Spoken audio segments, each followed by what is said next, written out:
আলিপুরদুয়ারের BJP সাংসদের দাদাগিরি, ভিডিওকে আঙ্গুল তুলে হুমকি মনস্টিকার।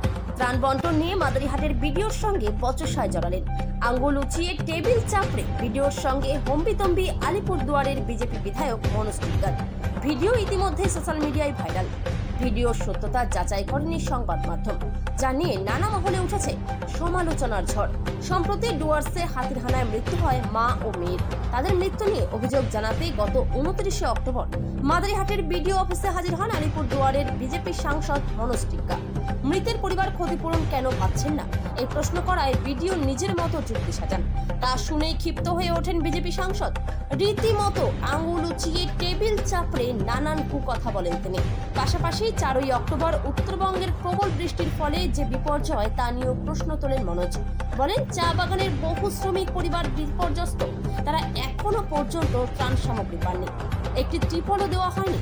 তৃণমূল নেতাদের সঙ্গে নিয়ে গিয়ে ত্রিপল দিচ্ছেন, এটা কোন সংবিধানে আছে?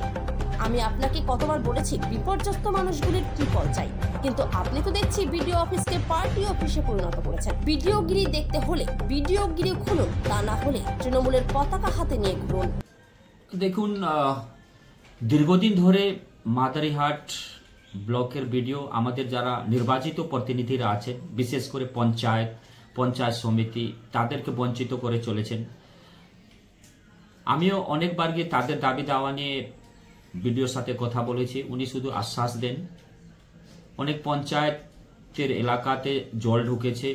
এই যেটা বন্যা পরিস্থিতি ছিল, যে 5 তারিখ বৃষ্টি হয়েছিল, 4-5 তারিখে, সে সময় যারা টিএমসি নেতারা আছে তাদেরকে সরকারি যে জিনিসগুলো ছিল তাদেরকে দিয়েছে এবং তাদের সাথে মিলে সেই সাহায্যের জিনিসগুলো, যে ত্রাণগুলো বিতরণ করেছেন, তারা বিলি করেছেন। কিন্তু আমাদের যারা পঞ্চায়েত সমিতি, যাদের এলাকাতে জল ঢুকেছে, তারা যখন চাইতে আসে, বিশেষ করে পঞ্চায়েত সমিতি হেমা বজগাই যখন চাইতে এসেছেন, উনাকে তিনি প্রধানকে দেখিয়ে দিয়েছেন। উনি তো পঞ্চায়েত সমিতির মেম্বার, উনি ভিডিওর কাছ থেকে চাইবেন। আপনি টিএমসির নেতাদের সাথে মিলে সরকারি জিনিসগুলো আপনি বিলি করতেছেন, অথচ আমাদের যারা জনপ্রতিনিধি, যিনি নির্বাচিত জনপ্রতিনিধিরা আছেন, তাদেরকে আপনি বঞ্চিত করছেন। এরকম দীর্ঘদিন ধরে চলে আসছে। তারপরে আপনাদেরকে বলি যে আমাদের পঞ্চায়েত সমিতিতে আমাদের বিরোধী দল নেতা আছে, নিয়মানুযায়ী তাদের জন্য একটা রুম অ্যালটমেন্ট করা এবং বসার ব্যবস্থা করা, সেটা অনেকবার তারা বলেছে, আজ পর্যন্ত তাদের বসার ব্যবস্থা করেনি। আমি অনেকবার গিয়ে বলেছি, কিন্তু কোনো কর্ণপাত করে না। এরকম ভুরি ভুরি উদাহরণ আছে। মানে বিমাতৃসুলভ আচরণ, একদম বিমাতৃসুলভ আচরণ। তারপরে যে গরিব মানুষ, প্রধানমন্ত্রী আবাস যোজনার যখন সার্ভে হয়েছিল, অনেক যারা মানে গরিব মানুষ, যাদের বাড়ি নেই, সেরকম লোকগুলোকে বাদ দেওয়া হয়েছে। কারণ কি, যে ওদের দোষ কি, যে তারা বিজেপি করে, তাই তাদের নাম বাদ দেওয়া হয়েছে। আমি বিডিও সাহেব, জয়েন্ট বিডিও সাহেব সকলকে গিয়ে তালিকা আমরা তুলে দিয়েছি, কিন্তু তাদের নাম তালিকাতে উঠেনি। তো এই ধরনের আচরণ দিনের পর দিন চলে যাচ্ছে। তো আমি একজন জনপ্রতিনিধি, আমাদের কাছে মানুষ আসবে, সেটাকে তো আমরা সরকারের কাছে নিয়ে যাব। আমরা জনপ্রতিনিধিদের কাজ হচ্ছে যে মানুষের সমস্যা আছে সেটা সরকারের কাছে তুলে ধরা। আমাদের কাছে বিডিও আছে, ডিএম আছে, তাদেরকে বলবো তাদের মাধ্যমে যাতে তারা কিছু পায়, এটা ব্যবস্থা করা। কিন্তু বারবার বলার সত্ত্বেও কিন্তু ভিডিও কোনো কর্ণপাত করছে না। তাই আমরা কাউকে অসম্মান করতে চাই না, কিন্তু যদি আমাদেরকে কেউ অসম্মান করতে চায় তাহলে সেটাও আমরা ছেড়ে কথা বলবো না। আপনারা দেখবেন আমার বাড়িতে ডেলি লোক আছে, সেটা ধর্ম, জাত, পার্টি নির্বিশেষে আছে। অনেক টিএমসির লোক আছে, অনেক বামপন্থী লোক আছে, অনেক হিন্দু, খ্রিস্টান, জৈন কিংবা মুসলিম, সকলেই আছে। আমার দরজার ভিতরে ঢুকলে কেউ কোনো জাত না, কোনো ধর্ম না, কোনো দলের না।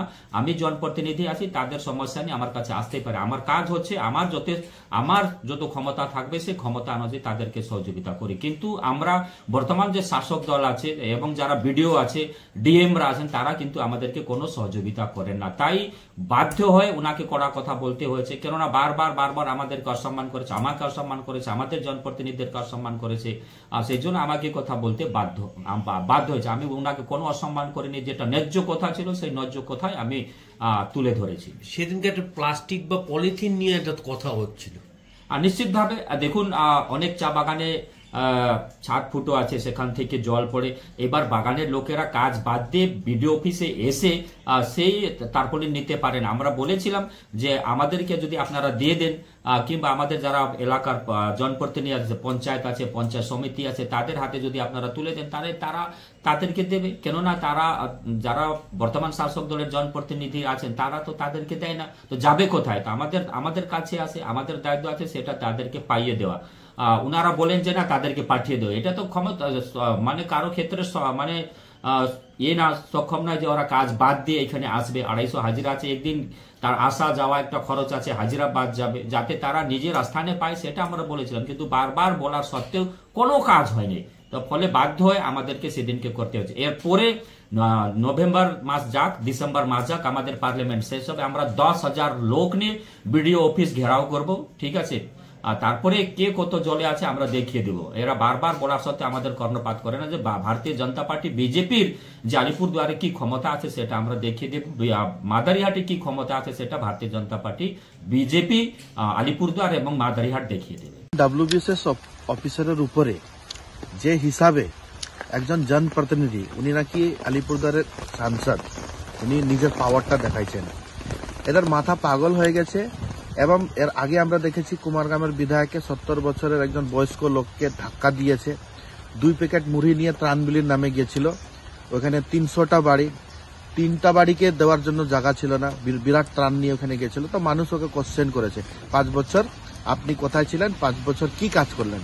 এটা বলার সাথে সাথে 70 বছরের বয়স্ক বৃদ্ধা লোককে ধাক্কা দিয়েছে। কালকে দেখেছি প্লাস্টিকের নামে, পলিথিনের নামে সাংসদ মনোজ টিগ্গা, মাননীয় সাংসদ, উনি বিডিওকে যেভাবে থ্রেট করেছেন আর যেভাবে ধমকি দিয়েছেন, অসাংবিধানিক হিসাবে উনি কিন্তু একজন সিভিল অ্যাডমিনিস্ট্রেটিভ লোককে এভাবে কিন্তু থ্রেট করেছেন, টেবল থাপড়ায় ওকে মারার মতন ব্যবহার করেছেন। আমরা সবাই এটা দেখেছি। আমি ধিক্কার জানাই এই জনপ্রতিনিধিকে। এরা কোনো কাজ করে না, মানুষের পাশে যায় না, মানুষকে কোনো পরিষেবা দেয় না।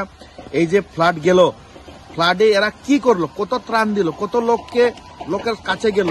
কি কাজ করলো? নিজের ফান্ডের কোনো টাকা দিয়েছে? ডিজাস্টার ম্যানেজমেন্টে একটাও টাকা এরা সাবমিট করেছে?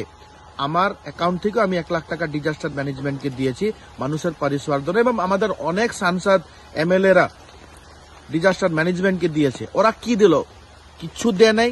প্লাস্টিকের নামে যেভাবে কালকে গুন্ডামি করেছে আর মোস্তানি করেছে, এদের মাথা পাগল হয়ে গেছে। নর্থ বেঙ্গলে এইবার তৃণমূল কংগ্রেসই জিতবে, এটা সুনিশ্চিত থাকেন।